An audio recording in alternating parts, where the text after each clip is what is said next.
नमस्कार, आप देख रहे हैं हरियाणा न्यूज और आपके साथ मैं अनु चौधरी। और वक्त हो चला है हमारे खास प्रोग्राम हल्ला बोल का।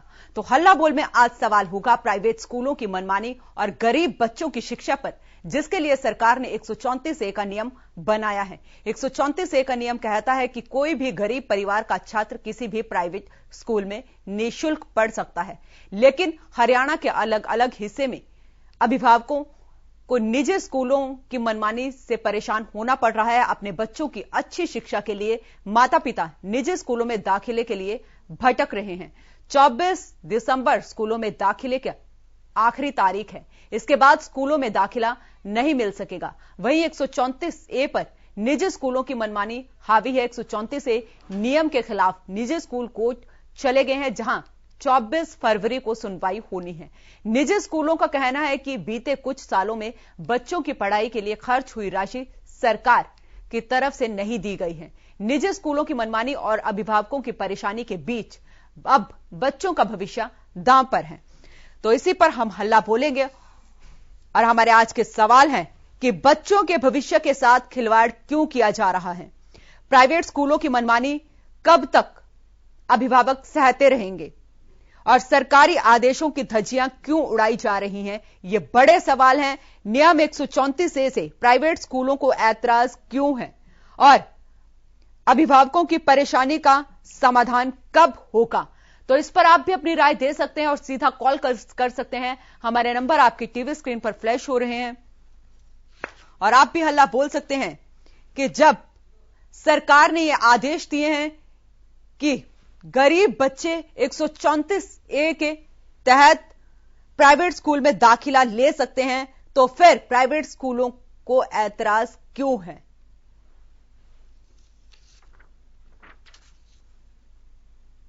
तो प्राइवेट स्कूलों की मनमानी और गरीब बच्चों की शिक्षा पर अब सवाल खड़ा होना लाजमी है, क्योंकि 24 दिसंबर आखिरी तारीख दाखिले की तय की गई थी और अब अभिभावक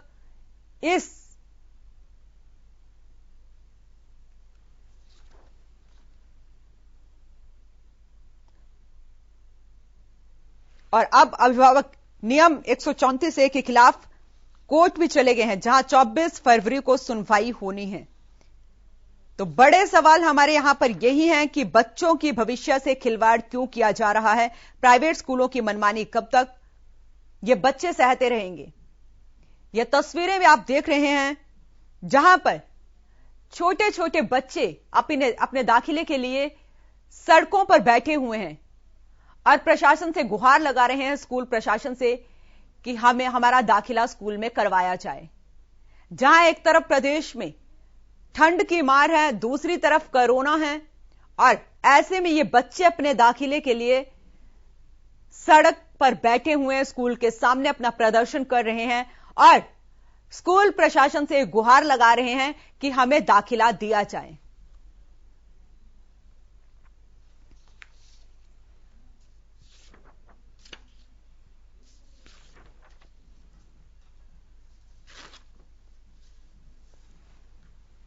तो 134A के तहत कोई भी गरीब परिवार का छात्र किसी भी निजी स्कूल में निःशुल्क पढ़ाई कर सकता है और जो छात्र गरीब परिवार से है, उसके पास BPL या EWS कार्ड है और जिनकी आय 2 लाख से कम है, वे बच्चे निजी स्कूल में जो नियम 134A है उसके तहत दाखिला ले सकते हैं। यदि हम सीधे शब्दों में कहें तो गरीब बच्चा किसी भी प्राइवेट स्कूल में मुफ्त में दाखिला लेकर पढ़ाई कर सकता है।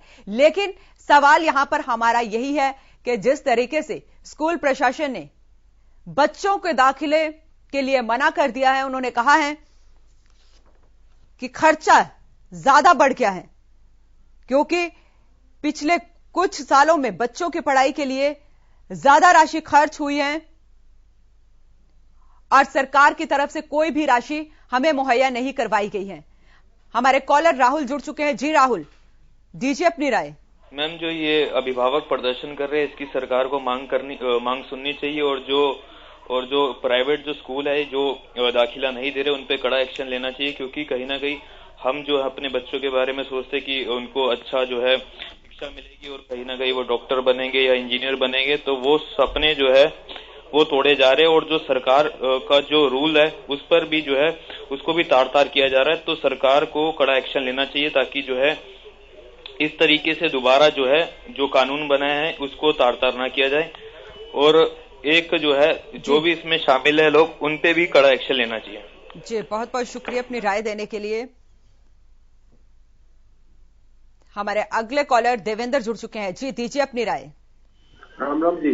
राम राम। देखो जी, सीधी सी बात है, इस देश में स्वास्थ्य और कानून और शिक्षा तीनों चीजों पर काम नहीं हो रहा, ना पैनल बनाया जा रहा, ना कोई ध्यान दिया जा रहा है। एक शिक्षा की बात कर ले, शिक्षा एक बालक का पढ़ा 1 लाख रुपये फीस में, एक बालक पढ़ा 3 रुपये में, एक पढ़ा 10 रुपये में, तो क्यों कर शिक्षा बढ़ेगी, क्यों कर बालक आगे बढ़ेंगे। और प्राइवेट स्कूल अपनी मनमानी करने लग रहे हैं, मोटी फीस लुटने लग रहे हैं, देश में बुरी तरह खाने लग रहे हैं। सरकार ने इन प्राइवेट स्कूलों पर जब तक शिकंजा नहीं कसेगी, जब तक प्राइवेट स्कूलों पर कोई कार्रवाई नहीं होगी, जब तक ये देश में पिसता रहेगा, जो 1 लाख रुपया फीस का बालक है वो तो आगे बढ़ जाएगा, 3 रुपये वाला पे पीछे रह जाएगा। कितने शिक्षा, स्वास्थ्य और कानून की बात कर रहे हैं, कोई शिक्षा ना कोई कानून ना कोई ध्यान दिया जाता। हमारी तो यह विनती है, अब शिक्षा को आगे बढ़ाना है तो इस पर कार्रवाई जरूरी है। ये संस्था जब बनाई गई थी तो ये न्यू बनाई गई थी, भाई बच्चा ने शिक्षा देंगे और देश आगे बढ़ाओगे। ये धंधे बना मोटी मोटी फीस लूटने लग गए, आम आदमी पढ़ा नहीं सकता, क्यों कर देश बढ़ेगा, क्यों कर आगे न काम चलेगा। जी, बहुत बहुत शुक्रिया हमारे साथ जुड़ने के लिए। तो शिक्षा एक महत्वपूर्ण उपकरण है जो हर किसी के जीवन में बहुत ही जरूरी है, लेकिन ये बच्चे जिस तरीके से अपनी शिक्षा के लिए डीसी ऑफिस के बाहर स्कूल या स्कूल के बाहर बैठे हुए तख्तियां लेकर और गुहार लगा रहे हैं वो प्रशासन के सामने, महज 4 या 5 साल के ये बच्चे हैं जो भरी ठंड में अपनी हक के लिए लड़ रहे हैं।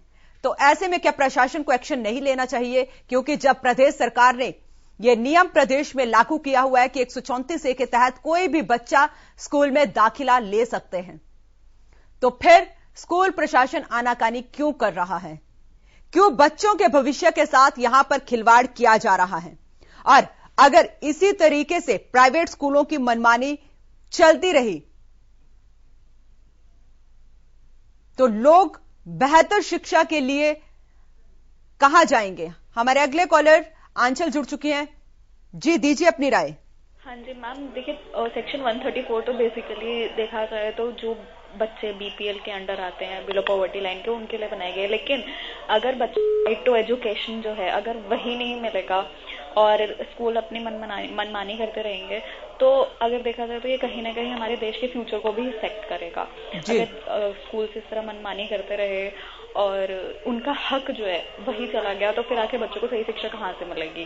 तो प्रशासन को इस पर सख्त कार्रवाई करनी चाहिए और जल्द से जल्द करनी चाहिए। जी, बहुत बहुत शुक्रिया अपनी राय देने के लिए। तो आज अपनी शिक्षा के लिए ये बच्चे डीसी ऑफिस के बाहर बैठे हुए हैं, प्रदर्शन कर रहे हैं कि हमें भी स्कूल में एडमिशन दिया जाए। महज 4, 5, 8, 10 साल के ये बच्चे हैं जो अपने हक के लिए लड़ रहे हैं। तो अभिभावकों की परेशानी का समाधान कब होगा, यह बड़े सवाल है, और बच्चों के साथ प्रशासन इस तरीके का खिलवाड़ कब तक करता रहेगा? हमारे अगले कॉलर कमल जुड़ चुके हैं। जी कमल, दीजिए अपनी राय। जी मैडम, मैं ये कहना चाहता हूं कि जो ये प्राइवेट स्कूलों ने फीस के रिगार्डिंग इतनी कोरोना काल में लूट मचाई है, उस पर भी अभी तक कोई कार्रवाई नहीं हुई है। जी, इवन दो लोग बिल्डिंग चार्जेस भी कर रहे हैं, मतलब पे उस फीस के दो कोरोना काल में, जबकि स्कूल का कोई इंफ्रास्ट्रक्चर यूज नहीं हुआ है अभी तक भी। तो इस नियम के तहत इन पे कार्रवाई होनी चाहिए, एडमिशन में भी थोड़ा रिलैक्सेशन देना चाहिए इस चीज में। जी, बहुत बहुत शुक्रिया आपका अपनी राय रखने के लिए। तो शिक्षा हर मनुष्य के जीवन का एक मुख्य आधार है, लेकिन ये बच्चे अपने हक के लिए आज सड़कों पर बैठे हुए नजर आ रहे हैं। हमारे अगले कॉलर सचिन जुड़ चुके हैं। जी, दीजिए अपनी राय। मैडम। नमस्ते मैम। इस वक्त यूं है कि देखो, हर माँ बाप का ना एक सपना होता है कि हमारा बच्चा किसी अच्छे स्कूल में पढ़े, पर जिस प्रकार सरकार की भी अच्छी पहल की गई 134 के तहत जो लोग हैं जो इतने सक्षम नहीं है कि बड़े स्कूल में अपने बच्चों को पढ़ा सके, तो उनको भी इस चीज का मौका मिलेगा कि उनके बच्चों को भी अच्छी एजुकेशन मिल पाए। पर मैम यूं हो गया कि प्राइवेट स्कूल को तो इस टाइम इन्होंने बहुत ज्यादा बुरा हाल हो रखा है कि वो ना तो इनको एडमिशन दे रहे हैं, अगर एडमिशन दे रहे हैं तो कह रहे हैं कि पूरी की पूरी फीस भरो, जिसके कारण बच्चे एग्जाम भी दे रहे हैं, सब कुछ 134 का जो भी पूरा प्रोसेस है वो सब कुछ कर रहे हैं इसलिए, लेकिन उसके बावजूद भी उनको एडमिशन नहीं मिल रहा। इससे तो साफ जाहिर होता है कि जो प्राइवेट स्कूल है उन्हें सरकार से कोई डर नहीं है, कोई खौफ नहीं है। उन्हें यूं है कि उन्होंने अपने स्कूल चलाने में इस टाइम फीस इतनी ज्यादा हो चुकी है बच्चों की कि लाइक अगर किसी यूं बात करी जाएगी कोई नॉर्मल बंदा भी है वो भी अपने बच्चों को पढ़ाना चाह रहा है तो उनके लिए भी आज बहुत ज्यादा लाइक जेब खर्चे बहुत ज्यादा बढ़ चुके हैं, सिर्फ फीस की कि अगर फर्स्ट क्लास या सेकंड क्लास में बच्चों की 50-50 हजार 60-60 हजार रुपए फीसें हैं, तो उस पर सरकार को कुछ ना कुछ करना चाहिए क्योंकि ये एजुकेशन है, हर किसी का हक है। तो इसके लिए कुछ ऐसी कोई पॉलिसी लानी चाहिए जिससे कि कोई फिक्स रेट हो जाए, उस फिक्स रेट से ऊपर कोई भी प्राइवेट स्कूल वाला अपने जो फीस है वो बढ़ा ही ना सके। जी, बहुत बहुत शुक्रिया अपनी राय रखने के लिए। तो बच्चों के भविष्य के साथ खिलवाड़ क्यों किया जा रहा है? क्योंकि हमारे जीवन में शिक्षा का काफी महत्वपूर्ण योगदान है और जीवन की शुरुआत ही शिक्षा से होती है और सबसे जरूरी है हर इंसान के लिए शिक्षा। लेकिन आज जिस तरीके की तस्वीरें सामने आई हुई हैं, बच्चे अपनी शिक्षा के लिए आज सड़क पर बैठे हुए हैं और बच्चों के भविष्य के साथ स्कूल प्रशासन द्वारा खिलवाड़ किया जा रहा है। ये कब तक अभिभावक ये परेशानी सहते रहेंगे और इस परेशानी का हल कब निकलेगा? यहां पर स्कूलों द्वारा सरकारी आदेशों की धज्जियां उड़ाई जा रही हैं। नियम 134A जो सरकार ने लागू किया हुआ है उस पर प्राइवेट स्कूलों को ऐतराज क्यों है? यह बड़ा सवाल है। क्यों प्राइवेट स्कूल बच्चों के दाखिले नहीं करवा पा रहे हैं जबकि 24 दिसंबर लास्ट डेट है और ऐसे में अब जो बच्चों के पेरेंट्स हैं उन पर यह खतरा बन गया है, उनको टेंशन है कि अगर हमारे बच्चों का एडमिशन नहीं हुआ तो 1 साल खराब जाएगा। यह तस्वीरें भी आप देख रहे हैं जहां पर बच्चे अपनी एडमिशन के लिए तख्तियां लेकर डीसी ऑफिस के बाहर बैठे हुए हैं। स्कूल प्रशासन जो स्कूल है उसके बाहर बैठे हुए हैं कि हमें स्कूल में एडमिशन दिया जाए। तो बच्चों के भविष्य के साथ खिलवाड़ क्यों किया जा रहा है और प्राइवेट स्कूलों की ऐसी मनमानियां कब तक ये बच्चे सहते रहेंगे, इनके पेरेंट्स सहते रहेंगे? ये बड़े सवाल है। सरकारी आदेशों की धज्जियां यहां पर उड़ाई जा रही हैं और लगातार अभिभावक दफ्तरों के चक्कर काट रहे हैं अपने बच्चों के एडमिशन के लिए, लेकिन कोई सुनवाई यहां पर नहीं हो रही है। तो गरीब बच्चों की शिक्षा के साथ खिलवाड़ क्यों किया जा रहा है?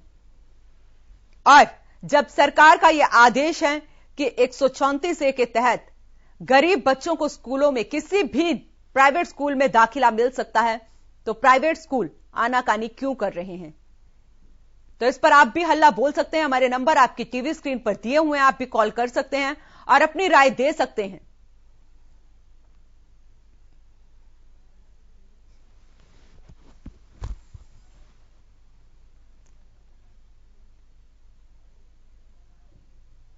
तो फिलहाल के लिए हल्ला बोल में इतना ही। आप देखते रहें हरियाणा न्यूज़।